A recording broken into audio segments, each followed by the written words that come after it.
Hey YouTube, welcome to the RPG Daily. Back again with another episode of the Game Master's Craft. We got a really special guest today with a really cool product. And if you've been on the channel, you know I like tools. I did a whole series called Tools Day, and I like these things. So we're going to talk about this tool, but we're going to welcome Jason Russel to the show right after this little graphic.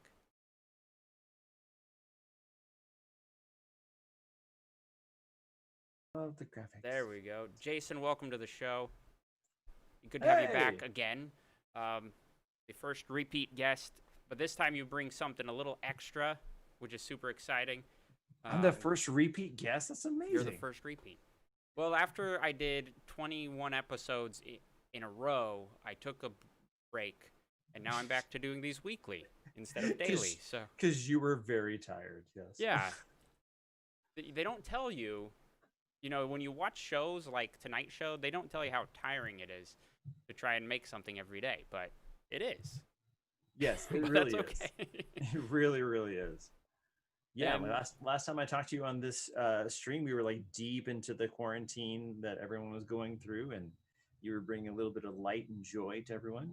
So I'm I glad hope to be so. How back. is New Mexico doing New right now? Mexico is doing very well.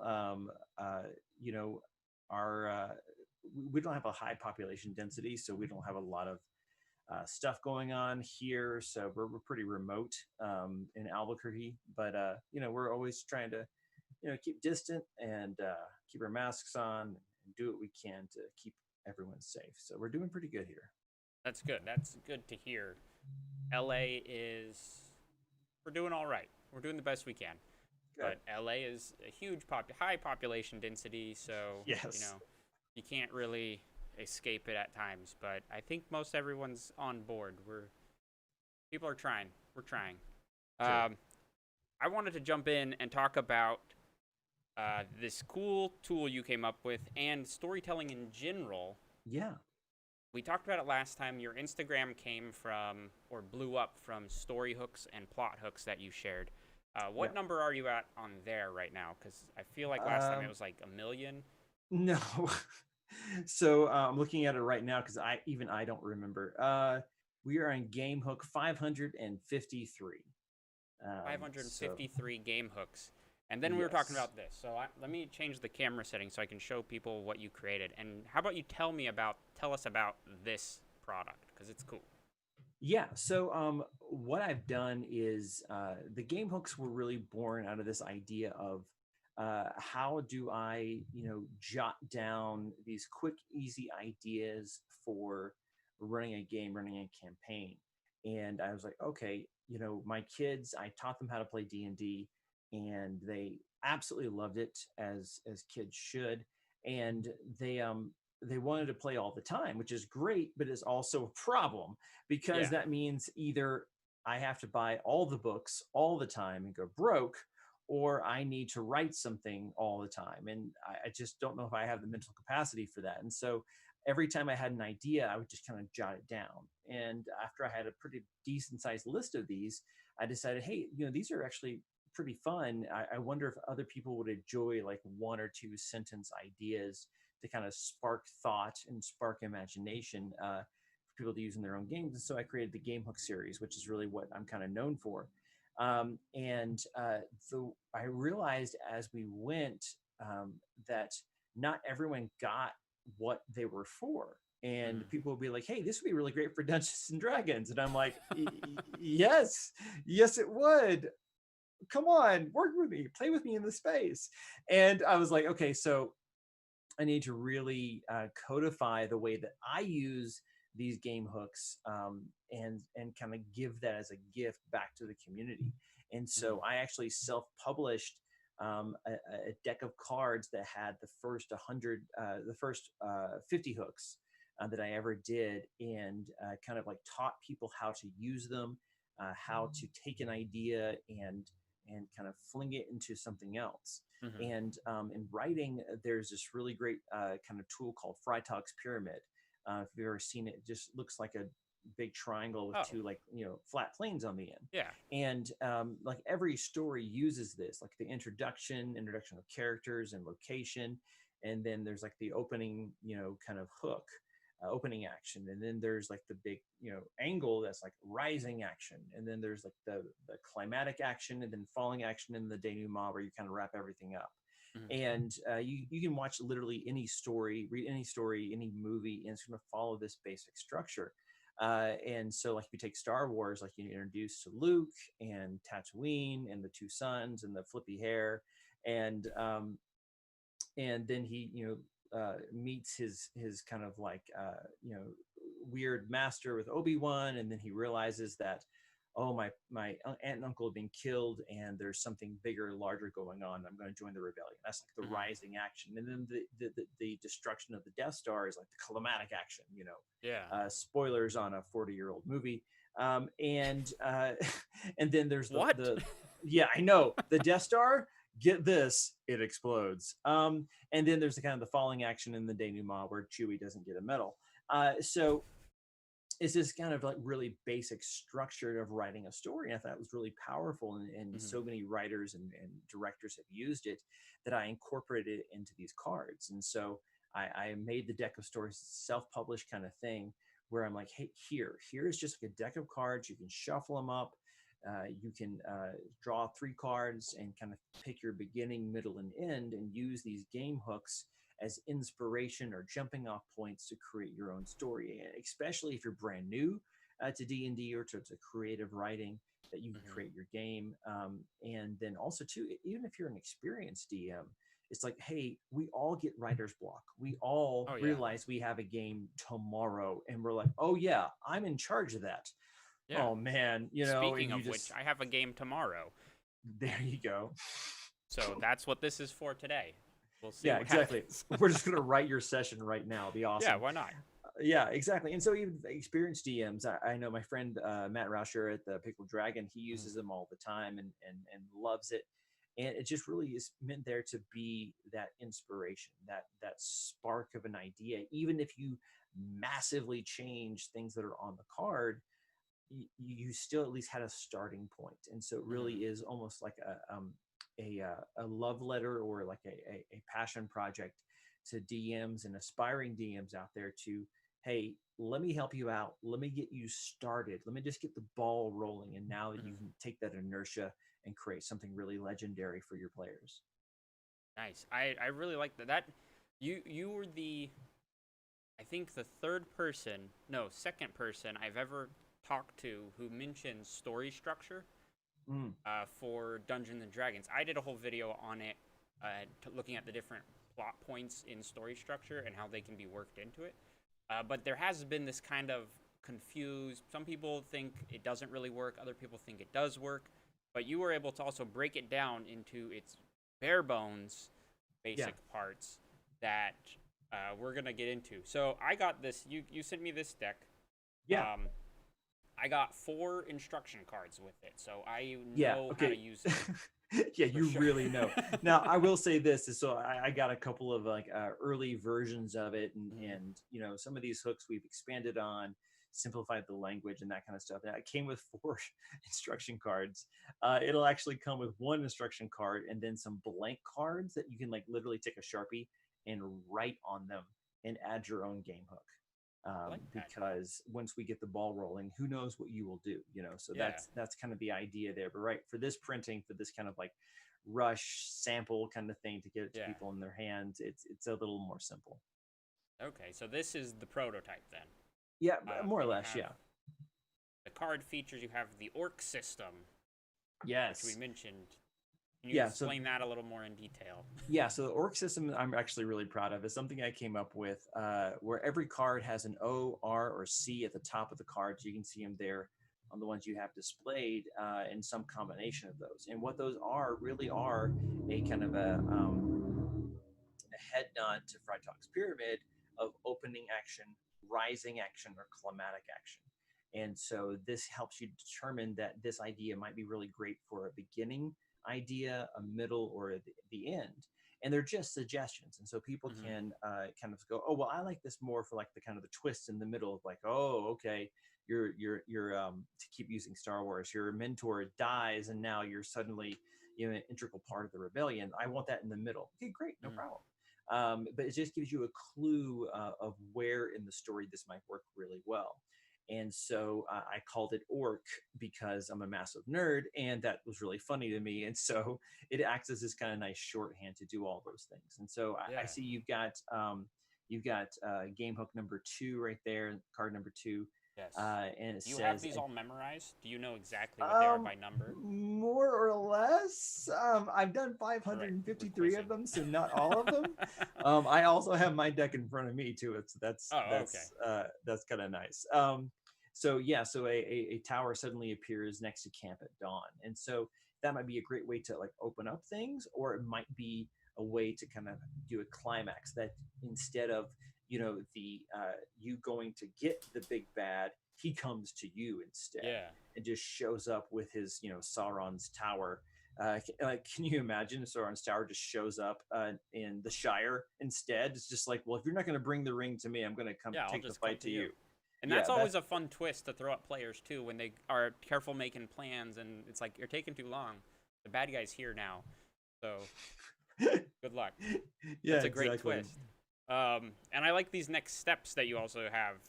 Yeah, so the next steps are really great, and I've included those from almost from the very beginning with the game hooks on Instagram, because these are some questions to ask a person to say, hey, how would you like to develop this idea? And the ones on Game Hook 2 say, is it a coincidence, and who lives there? And Yeah. sometimes these questions are just really basic ideas of like, okay, you've got a tower, but someone probably lives there. Like, who is it? And just by asking questions, your mind loves to fill in blanks. And so it's another little step and tool to help you get out of the tyranny of the blank page when you're writing an adventure. But also, too, it asks sometimes questions like, is it a coincidence? Like, maybe this has nothing to do with the overarching campaign. Maybe this is a way that you infuse the game with a new NPC that's going to be helpful. And they have nothing to do with their ongoing campaign to kill the Lich King, Yeah. and so it helps them kind of go, oh, is it a coincidence? Oh, it could be a coincidence, couldn't it? But no, you know what? It's not. This guy's been watching them for a while. Is here to tell them, hey, you know what? In no uncertain terms, you are not the right level to kill the Lich King. I'm going to help you out because I've got a vested interest. And then now the ball's rolling, and you Yeah. kind of know what to do, which is pretty great. That's very cool. I really do enjoy those. That's, in my opinion, that's one of the really enjoyable things about looking at your Instagram post is seeing the next steps that other people come up with for anything, and it's just really fun to see all that creativity. So if I'm going to use these in a game, like, what's the fastest you've ever created an adventure using these cards? So I typically say create a legendary adventure in 15 minutes. So 15 minutes is a good length of time, but I've had friends who have done it in 10 minutes or less, 9 minutes. I have literally done this with my kids, who are a less demanding audience than most tables, I think, in just like 1 or 2 minutes. And it really just takes enough time for you to kind of think it through. But like the way I typically think of this is you draw 1 card and kind of go from that idea. But what I really like to do is to draw 3 cards, leaning into that idea of a beginning and middle and end of this. And so dealing yourself 3 cards, arranging them in a way that makes the most sense to you, answer some of the questions that are posed in the next steps, grab some monsters and traps from the DMG and the monster manual, and then you're off to the races.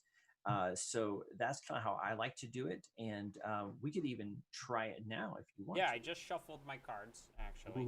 Because you got to shuffle a deck of cards or else... You got to shuffle a deck of cards. What's the point? I'm going to do it one more time. Trying to do it quietly so I'm not just... Now lean into that mess, man. Just give us that noise. Give us that Foley work. Let's see if I can do it closer to the mic. I don't know if it will be satisfying. I don't know. That was very satisfying. I enjoyed that. Excellent.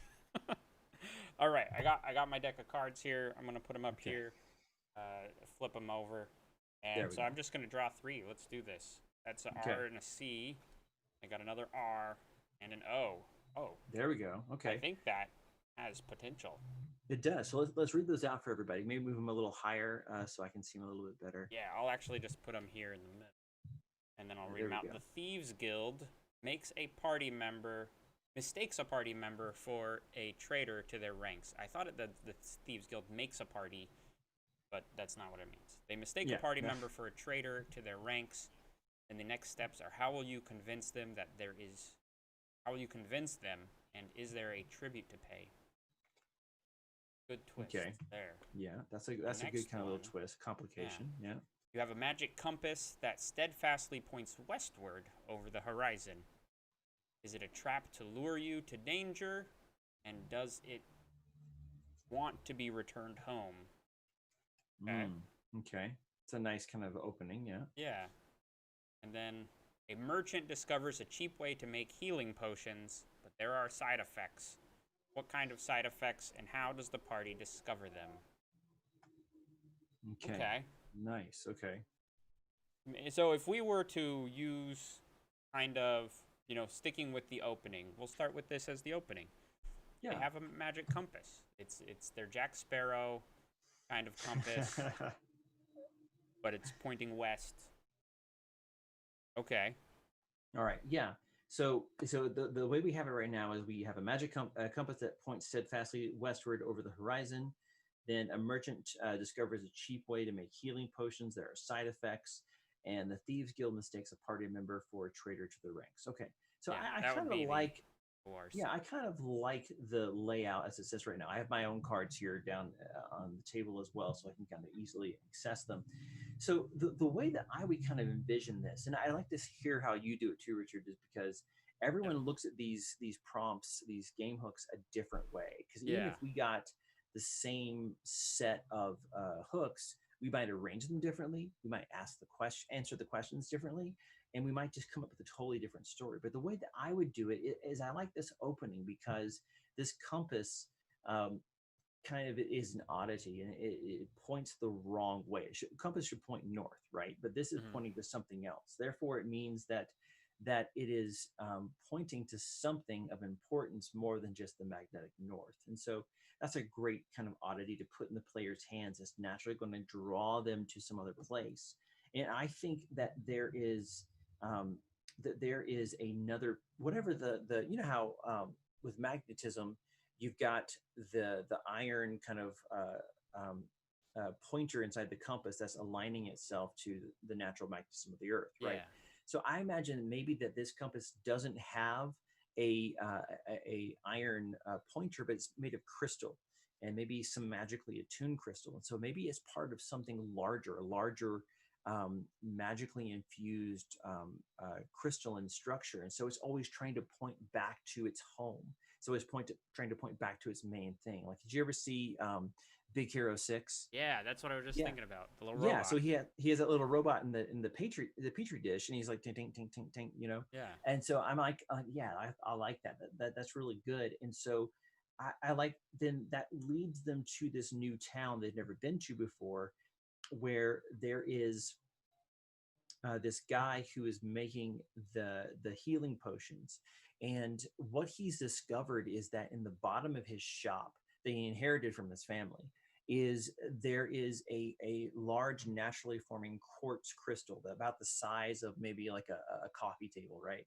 And it's laying exactly on a focal point of two ley lines, is how I would kind of do that this just happens to be a intersection of like vast magical power. And the fact that this crystalline structure is there is kind of an accident, but now it's infused with this magic, and the compass is part of that.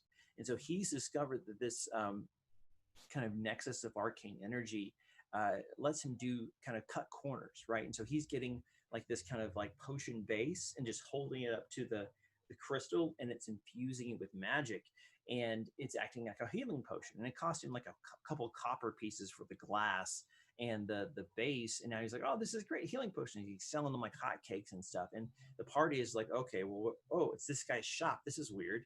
And while they're trying to talk to him, they're also some of the, like, maybe the barbarian and the warlock, or they're trying to buy healing potions really, really cheap, and they're like, this is great, but the problem is because he didn't make it the right way. There's other problems.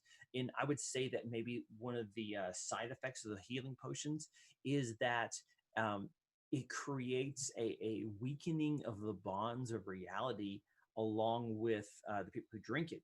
And so if they see someone, they might subconsciously start taking on the form that they see. Like they see an elf, their ears might start to, pinch and kind of elongate. Or an orc, their skin starts getting like a little bit more of a green tinge, which adds the other problem that they don't realize that they're doing this and they're trying to figure out what's going on with the crystal.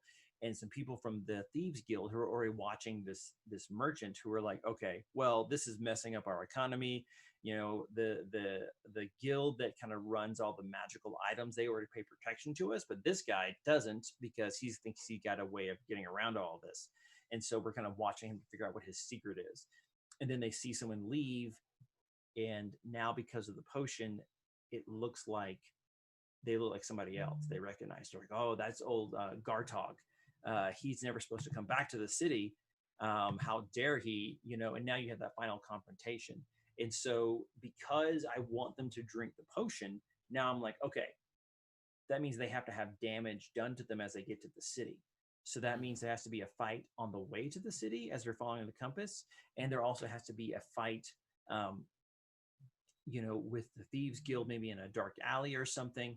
And then finally the confrontation with the guild itself, the leaders of the guild trying to hash all of this out. And then maybe they say, okay, well, we recognize that you're not that guy, but now because, we've tangled with you, we've lost considerable resources, you hurt some of our guys, we're willing to forgive this indiscretion, but you have to do something for us first. And that's where the session ends. And now you can draw more cards and you have your whole adventure. Like that took us like what, 5-6 minutes for me to spew all that out. And I never thought about any of this that before. Wasn't pre-written. I feel like that was like planned out. You knew the cards I was going to draw.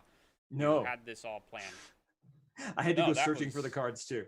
That was smooth. I was like listening, and part of me, I was like, oh crap, I don't know if I could come up with a story like that based on these same cards, because you actually had the compass idea was pretty much the same that I went with my initial thought.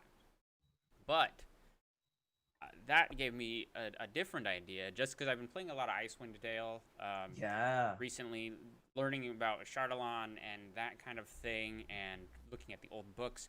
So I'm thinking maybe this compass that is pointing west is actually a trap set by, this merchant could actually be a wizard of some type who sent this out. Maybe he's the nemesis of the party. Obviously, this would be later on after they've caused some trouble, or the party's caused some trouble. But that's my second thought is, going by these next step, it could be a trap leading them to the merchant, who might be, a wizard making these potions, and maybe he's selling them cheap because that's the trap. He wants the side effects to put on the party. Obviously, this is not as well thought out or well eloquently put as yours was, I should say.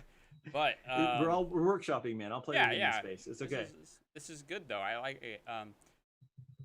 They find this merchant, which could be an illusion or something along that lines. They get some of the potions. Some of the players I know probably wouldn't ask questions about it. Others would ask too many questions, and that would lead to them having to fight or something. In that sense, I like the idea of the side effects being, you had the idea of minor changes is really fun. I like the idea possibly of forgetting. Oh, yeah, that's good. So, a party member drinks this potion, they forget something about themselves, or their memory is altered, so maybe they think that they are a member of this Thieves Guild. Right, yeah. So not only is like the Thieves Guild could be like, well, I guess you're a party member, but they're trying to convince the Thieves Guild possibly, or that they are like, suddenly they feel like they're on the run from the guild. Yeah. There's something there that's not quite as... But no, as a DM, though, you could even say, like, yeah, you're convinced that your accent is a Cockney accent, and you have to do that until the effects wear off. Now the player's like, come on. Oh, yeah. All right, Gavin. Yeah, exactly, yeah. The worse, the better, right? Yeah. And then I think this could even, you could bounce back, since the Thieves Guild... This is just now going on a tangent. Since the Thieves Guild does have the R, it could be, okay, this party member now thinks they're this person or this character, and then Thieves Guild catches up with them, or they go to meet the Thieves Guild, and the Thieves Guild like, well, we want something from that merchant, and then it could just create this little cycle loop going on where they have to go get something from the wizard. Oh yeah. Maybe they want the compass. I don't know why they would want the compass that just points at the wizard, but never know. Yeah. Well, no, like I mean, what you're suggesting is to reverse the order of the last 2 cards. Yeah. Right. Yeah, it could just be a simple switch where it just Right. And so we could move the mistaken identity earlier, and now they're kind of roped in with the Thieves Guild, where it's kind of away. still that like, hey, you need to do this for us. We recognize that it's not what we thought, but still, you know, if you want to operate in this town, you got to talk to us, and we don't like this guy, right? Because he's messing up the economy. We had a monopoly on magical items, especially potions, and we need you to rough them up for us, you know. So like maybe then now you're like, okay, well, also the healing potions, they work, but they're only temporary hit points, and if you throw it on the ground, it's alchemist fire, right? And so now you've got the merchant like running and tossing healing potions behind them as they explode. I think that's really funny. That actually, they're little grenades, little things. It's a really cool system. And then you could just keep going. Like here, okay, a tower suddenly appears next to the camp at dawn because they were messing with the wizard, and now the wizard's dad shows up or something. No, that's really great. It's almost like the like Carl, like boop, boop, and like the tower decloaks and he runs inside, Dad. You know, like, and that's one of the things too is like just because it says it appears at dawn, it doesn't mean it has to happen at dawn. The fact that that tower suddenly appears, that's the nugget. That's the core of the idea.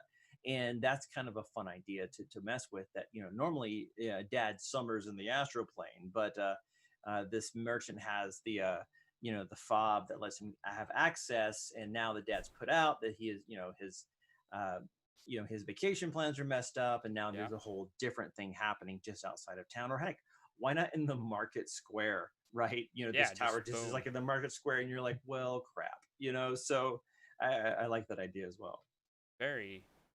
I can see myself just going through this. I think there is definitely a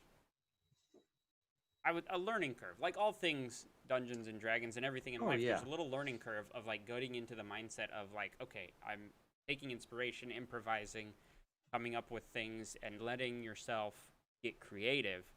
And I think actually in this, you have so much more experience with this, which I commend you for running games with your children. I ran games with a bunch of 13-year-olds recently.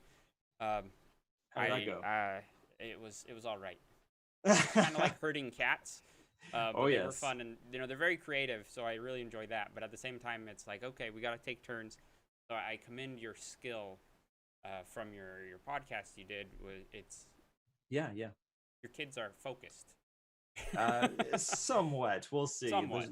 There's some editing that goes on there, but yeah. So that's why I like this tool so much, is because you can use it as just starting from scratch, you know, drawing a single card, drawing a 3-card idea, or just kind of going through and just, you know, like you've got an ongoing campaign, you kind of know where you're headed, you know, big picture, but you're like, they kind of finish this big arc. And my players, what's next? I want something, a little breather between arc 1 and arc 2, as if you did the sub boss, and now they're getting ready to go for the BBEG. And I want like a little breather thing. What can I do? You can just sit down with a cup of coffee and just kind of look through the decks and go, oh, the ghost of a fallen hero has one final task for you. You must return his lost sword home. Yeah, I'm going to use that. Right on. And then now you're off to the races. And it really is. The deck of stories is a life preserver. It's a thing that you can throw out when you feel like you're drowning as a DM and there's demands on you, but you don't have the ideas. And this is something you can grab a hold of to help you survive until you can get yourself back on your feet, or even as a teaching tool as you teach other DMs how to do what you do. That interesting point, because like you are kind of in the same boat as me. Like we both make content trying to teach people to run games with your compendium. You have rules coming out, and there's always that one hurdle that I know a lot of newer DMs hit is how do I be flexible? How do I come up with this stuff on the fly? It Yeah. makes it interesting. And yeah, this is a good way to be like, well, what about this? Take some cards, try to tie them together, flex the creative muscles in the brain. The thought I had about this, do you play with terrain, like physical terrain, often? Not very often, mostly because it's expensive. Yeah. But I'll use dry erase maps. I'll use flat printed terrain from 1985 games. They do a really great thing called Dungeon Craft. But a lot of times online, especially when I play with the Fable 42 network, I'll do Theater of the Mind. But Hmm. many times I do have some kind of physical representation as I play. Yeah, I was looking at this and I'm thinking when you have adventure modules that are the whole book and everything's laid out, and then you have this versus terrain, you can have a full built set that's one Hmm. location and it's a nicely built location, or you get modular terrain, which you Hmm. then mix and match on the fly to create whatever you're doing. This is like the modular terrain of stories. It That's really kind of how is. I see it. It's like I could come up with a story on the fly and be good to go, and I Yeah, think that's amazing. yeah, it really is. I mean, that's a good comparison because you can buy from like the Working Forge or whatever, like dungeon walls and some stairs and like just plain like flooring, and you can reconfigure all of that into whatever your brain can conceive of. These are the narrative versions of the same thing, Yeah. where you can go like, okay, well, what are some ideas, and I want to remix all this to something that really works for my campaign. And so it's the same idea. It's just from a different kind of trajectory. Yeah, definitely. So, wrapping up things, tell us about the Kickstarter. Yeah, The link is in the description if anyone wants to look at the Kickstarter, but tell us about it. What can people get from it, and so on. yeah, absolutely. So the Deck of Stories is a Kickstarter going on right now. The link is in the description, and not only are there Volume One of the Deck of Stories, there's also Volume Two, which are the first 100 game hooks that I ever did, and just the way things go. Most people have never read these, and then we also have some tiers that include extra boosters, and the boosters are like 18 card boosters that have 18 new ideas that are separate from the Deck of Stories, Volume 1 and 2, that are themed. And so we have Gothic, which works great for Strahd. We have Gears, which works great for Eberron. We have Hell and High Water, which works great for Avernus and Saltmarsh.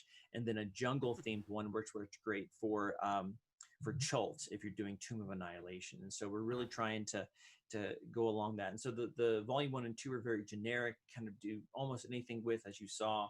The theme boosters really help you to kind of narrow down to a genre or a theme. And then also, which is really cool, we have the NPC cards, which is something that my partners at 1985 Games helped create. And in a similar way, Richard, I'm sure you introduced a new NPC or have Oh yeah. people who have fixated on a random person at a bar or a tavern, and they're Yep. like, "What's his name?" And you're like, "I I don't don't. know." Yeah. And so they've made a ton of these new NPC cards with all Oh this wow. original, beautiful art. And like, so I'll just kind of show you this one. So Alicia Capelfon is this person's name. And then on the back, it has 5 different attributes about their personality, goals, and secrets. And it's not so much about like, oh, well, this person's a ranger. No, it's just like, this is this person. Here's what Hmm. they're like. Here's what they want. Here's what they want to accomplish in the world. And you can just put them in a tavern. You can make them be the shopkeeper, like we just talked about. They can be the tavern owner, a quest giver, anything like that. And so you have all of these really just beautifully illustrated Yeah. um, uh, cards here for the NPCs. And then we also have something called the sensory cards. And so, like every DM, we have our own kind of propensities of descriptions. We like to Yeah. describe things a certain way. And oftentimes, people will focus on sight and then maybe second sound when it comes to describing an environment. And so we made the sensory cards to help you to focus on some of the other main senses of touch and taste and smell. as well that you can kind of look through these cards, this little booster pack, and see other things that you could describe to help add texture and make an environment feel dynamic, just like you would with the stories, just like we do with the NPCs. And so all of this on the Kickstarter is there meant for you to spend less time doing prep and more time actually playing, which is really powerful. And so this is something that where if you have not eaten today, you get stuck in traffic, people are going to be playing with you in like 15 minutes. You can grab these tools, you can create a lush, amazing world, and your players will never be the wiser. So go ahead and back the Kickstarter. We're so fortunate and blessed to hit $100,000 earlier this morning, which kind of just blew us away.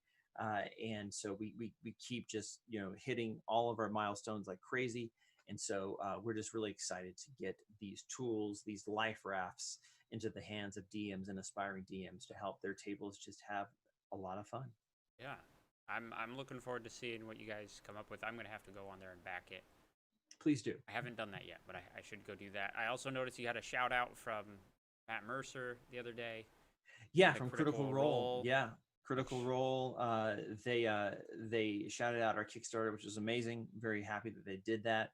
And we're supposed to be sponsoring one of their episodes soon, but nice. the difficulty, whatever is going on with them, I think they're trying to. I think one of the suggestions I had why they had to cancel some shows is that Taliesin Jaffe had to go into his once every century deep slumber to regenerate or something like that. But their scheduling kind of got messed up, and so we're still going to be sponsoring one of their episodes or Talks Machina here soon. You hear it here first. And they were so nice since they had to cancel that they shouted us out on Twitter, which was really great. And we really are super appreciative of that. That's awesome. I am looking forward to it. Jason, one last thing real quick. We've done this before, but where can people find you online, see your stuff? Yeah, so you can find me on Instagram at Critical Dice. You can find me on Twitter at Critical_Dice, because at Critical Dice was taken by an Indian ska band that hasn't posted in 4 years. You also can find me sometimes playing and DMing games on streams on Twitch at the Fabled 42 Network, twitch.tv/Fabled42. And I think that's about it, where everybody can find me. All right. Thank you, Jason, for joining me and showing me this amazing deck of stories. The viewers, thank you. Crazy Crafter, I see you in there. Yes. Crazy Crafter is actually one of my players in my game tomorrow. So we will see if I use some of these. If you meet a weird shopkeeper, Crazy Crafter, you know what's going on. A compass that points west. Don't tell the others about it. Keep it to yourself. Absolutely. Have a good one, everybody. Thank you so much.